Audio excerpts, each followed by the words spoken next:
Be be Amna فرماتی ہیں، جب آپ صلی اللہ علیہ وسلم میرے گربھ میں آئے تو ایک بادل کا ٹکڑا آسمان سے اتر آیا۔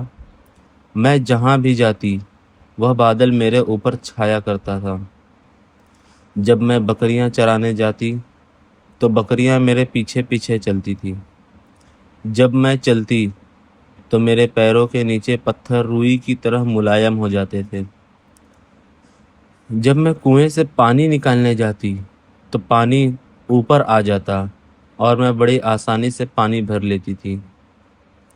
جب میں سوتی تو سندر حوریں مجھے پنکھے سے ہوا کرتی تھی، اور ہر ایک دن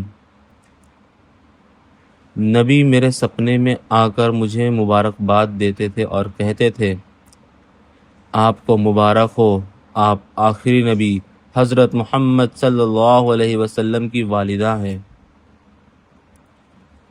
بی بی آمنہ فرماتی ہیں، آپ کو رسول اللہ صلی اللہ علیہ وسلم کے بچپن کا وہ واقعہ تو یاد ہوگا جب کعبہ شریف کی دیوار کی مرمت ہو رہی تھی۔ اس سمے بڑے لوگ اپنے کندھوں پر پتھر اٹھا کر لا رہے تھے۔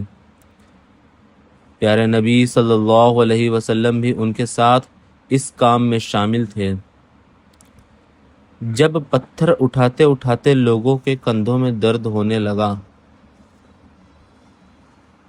تو کچھ لڑکوں نے اپنے تہبند کھول کر اسے کندھوں پر رکھ لیا تاکہ پتھر اٹھانے میں آسانی ہو۔ حضرت محمد صلی اللہ علیہ وسلم کے چچا نے بھی آپ صلی اللہ علیہ وسلم سے ایسا ہی کرنے کے لیے کہا۔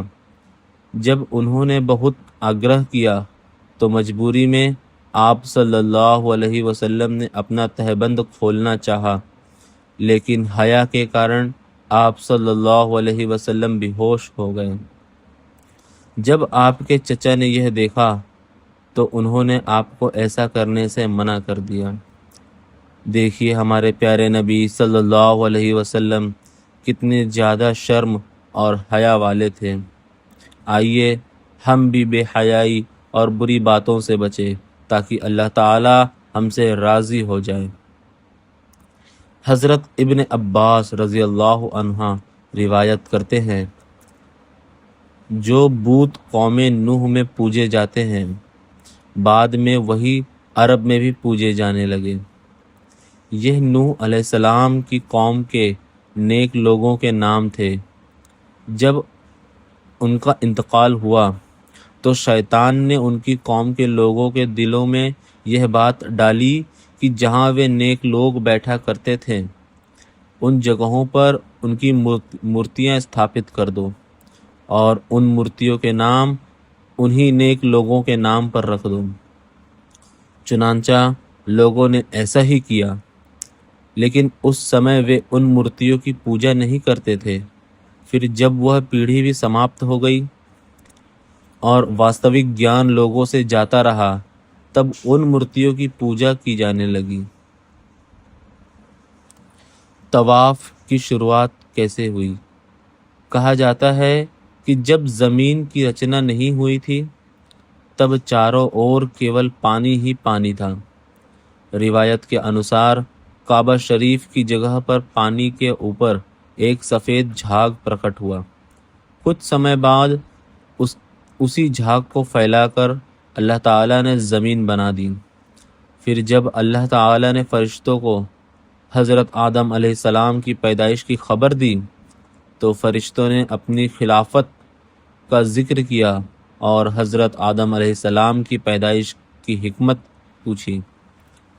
اس کے بعد اپنی اس گستاخی پر معافی اور توبہ کی نیت سے فرشتوں نے 7 ورش تک عرش اعظم کا طواف کیا۔